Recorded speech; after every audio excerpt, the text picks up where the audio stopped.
আসসালামু আলাইকুম। বাইরে ঝমঝমে বৃষ্টি। এই বৃষ্টির দিনে আজ বানাবো চর্বি খিচুড়ি।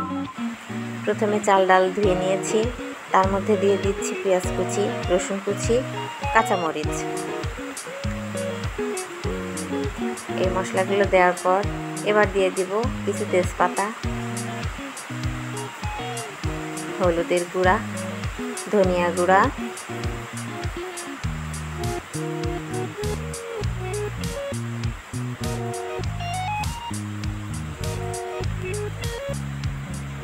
এরপর দিয়ে দিব পরিমাণ মতো লবণ।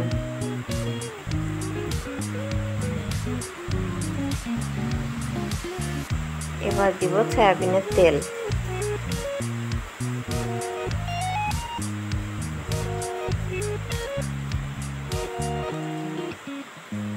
অনেকেই তেল কম বা বেশি খান, যারা বেশি খান তারা বেশি দিবেন, যারা কম খান তারা কম দিবেন। আমরা একটু বেশিই খাই, ওটা ব্যাপার না। এবার পুরা চাল ডালগুলো সুন্দর করে মেখে নিব। যাদের স্কিন প্রবলেম আছে তারা বেশি মাখতে যাবেন না, তাহলে আবার হাতে ঝাল ধরতে পারে। এটা ভালো করে মেখে নেওয়ার পর পরিমাণ মতো পানি দিয়ে রাইস কুকারে বসিয়ে দিচ্ছি। ভাতে বলক উঠতে উঠতে আমরা আরেকটি কড়াইতে তেল নিয়ে নিয়েছি। তেলটা গরম করার পর ওর মধ্যে দিয়ে দেবো কিছু বাটা মশলা। বাটা মশলার মধ্যে রয়েছে পেঁয়াজ, রসুন, আদা, জিরা এবং কিছু গুঁড়া মশলাও দিয়েছি, সাথে গরম মশলা আছে। এই সাথে দিয়ে দিব চর্বিগুলো। চর্বিগুলো আমি আগে থেকে ছোট ছোট করে কেটে সুন্দর করে ধুয়ে রেখেছিলাম, সেগুলো দিয়ে দিচ্ছি। এগুলো কিছু সময় কষিয়ে নিব। মিনিট 5 কষিয়ে নেওয়ার পর এটা ভালোভাবে সিদ্ধ হয়ে আসলে তারপর আমরা ভাতের মধ্যে ঢেলে দিব।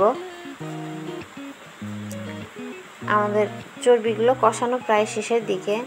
সুন্দর একটা কালার এসছে, দারুণ একটা গন্ধ বের হচ্ছে।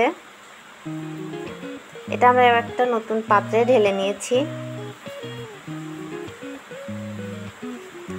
আমাদের ভাতগুলো ফুটে উঠেছে। ভাতের মধ্যে রান্না করা চর্বিগুলো ঢেলে দিচ্ছি। এবার ভাতটা সুন্দর করে নেড়েচেড়ে পুরা ভাতের মধ্যে চর্বিগুলো মিশিয়ে দিব। এবার কিছু সময়ের জন্য ঢেকে দিব।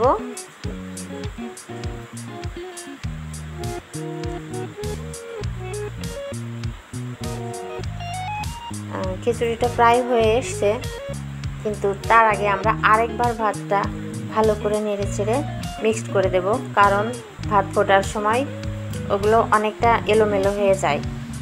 ভাতটা পুনরায় নেড়ে দিলে ভাতটা সুন্দর ঝরঝরে হবে। আবার কিছু সময়ের জন্য ঢেকে দিব।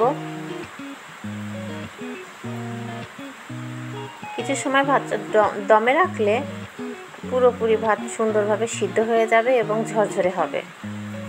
এবার আমরা দেখি কি অবস্থা আমাদের ভাতের। খিচুড়ি ভাতটা অনেক সুন্দর হয়েছে, দারুণ একটা স্মেল আসছে। রঙটাও দেখেন, ভাজা ভাজা একটা রং এসছে। পরিবেশনও করে ফেলেছি। এবার খেয়ে দেখার পালা। আপনারাও বাসায় এটা বানিয়ে খেয়ে দেখবেন কেমন লাগে। এই বলে বিদায় নিচ্ছি। আল্লাহ হাফেজ।